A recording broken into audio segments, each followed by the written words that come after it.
I had a free afternoon during a trip to Vienna, so I decided to hop on a train and visit a country I've never been to before. From Vienna Central Station, I caught the 1:45 Rex 6 train to Bratislava, Slovakia for about $19 round trip. You can buy a ticket at one of the many self-serve kiosks at the station, and trains run every hour, so no need to reserve in advance.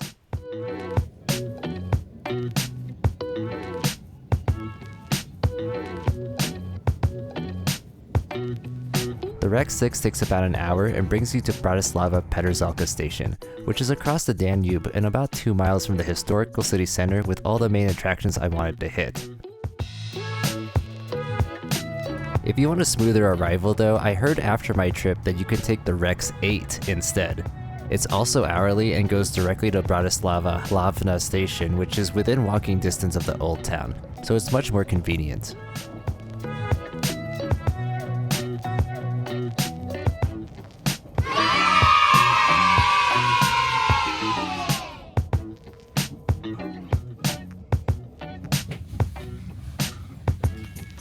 What's nice about this train ticket is that it also includes a full day of public transport within Bratislava, so a bus ride connecting to the city is free.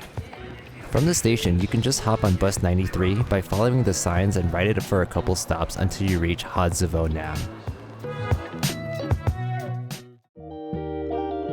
Right outside the bus stop was Slovakia's presidential palace. This was built in 1760 as a summer residence for a powerful Hungarian nobleman and has been the official residence of the Slovak president since 1996.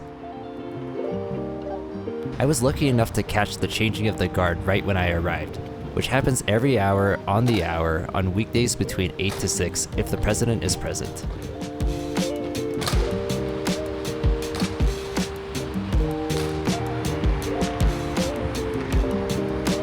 Of course, with this being an official government building, you could expect a Slovakian flag proudly waving in front of the palace, so it's time for some flag facts. The flag of Slovakia is a horizontal tricolor featuring the white, red, and blue pan-Slavic colors. Slovakia added the national coat of arms, which features a double cross and 3 hills, while preparing for independence to differentiate its flag from Russia's. The double-barred cross represents Christianity and is a nod to Slovakia's time in the Byzantine and Hungarian empires where the symbol originated. Fun fact, you can't just rotate this flag to display it vertically. A special variant was designed for this purpose to keep the coat of arms in a fixed vertical orientation out of respect for the national symbol. While you are here, you can also check out the Planet of Peace fountain, which is right in front of the palace. It features a globe with birds carrying messages of peace around the world and is a popular meeting spot for locals. Up next was food and beer, my favorite part of any trip. I stopped at a brewery, or pivovar in Slovak, named the Bratislava Flagship Restaurant. It was housed in an old building that used to be a monastery, a hospital, and even a cinema.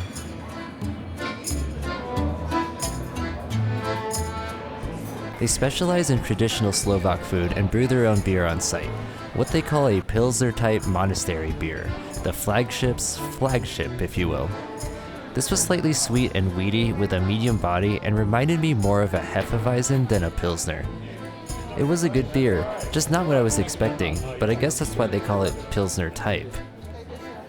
For food, I ordered the Bryzendove Haluski. Oh boy. This thing. Small potato dumplings with sheep cheese and bacon, which is considered Slovakia's national dish. Despite the scary name, this was absolutely delicious. The tiny dumplings reminded me of spetzel, the cheese was mild but creamy, the crispy bacon bits added a perfect texture and contrast, and the rich bacon fat tied it all together. This honestly reminded me of mac and cheese, so if you love that, you'll definitely love this. Since I only had one afternoon here, I went for round 2 despite being quite full. I tried the Breznak, a lighter pilsner that was very dry, bitter, and missing that distinct sauce spice. I definitely prefer the flagship beer. I also ordered the Kolbasa Sigaro Knezka, a roasted pork and beef sausage with mustard and horseradish. It was meaty, peppery, and perfectly oily, like if a kielbasa and a pepperoni had a baby. I appreciated the horseradish it was served with to provide a hit of spiciness and flavor change-up between bites.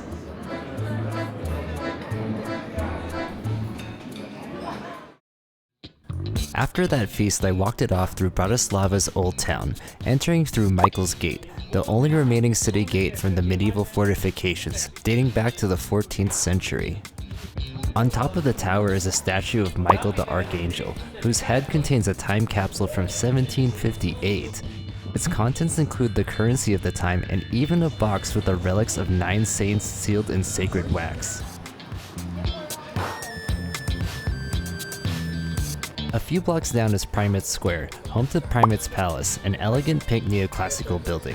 It's named for the Primates of Hungary, a high-ranking church official, and is famous as the place where the 1805 Treaty of Pressburg was signed.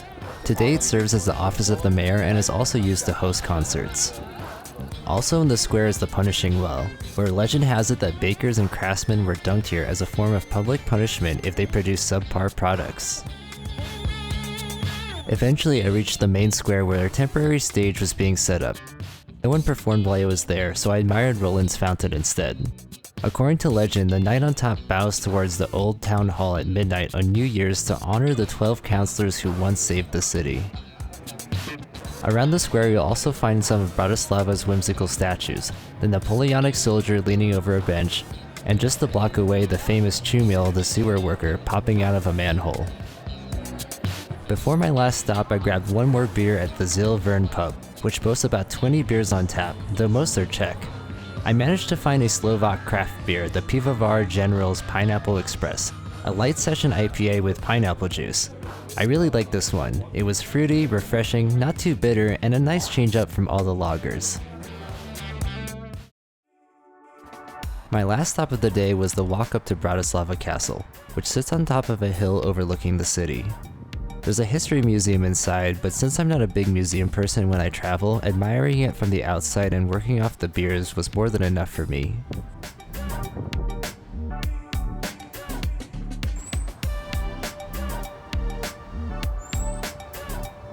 The oldest parts of the castle, the Crown Tower, dates back to the 13th century, and for almost 200 years it actually stored the Hungarian crown jewels. But the main reason I hiked up here was for the views. From the top you can look out over the city, the Danube River, and the UFO bridge with its flying saucer restaurant perched above it. It's an awesome vantage point and the perfect way to wrap up my trip.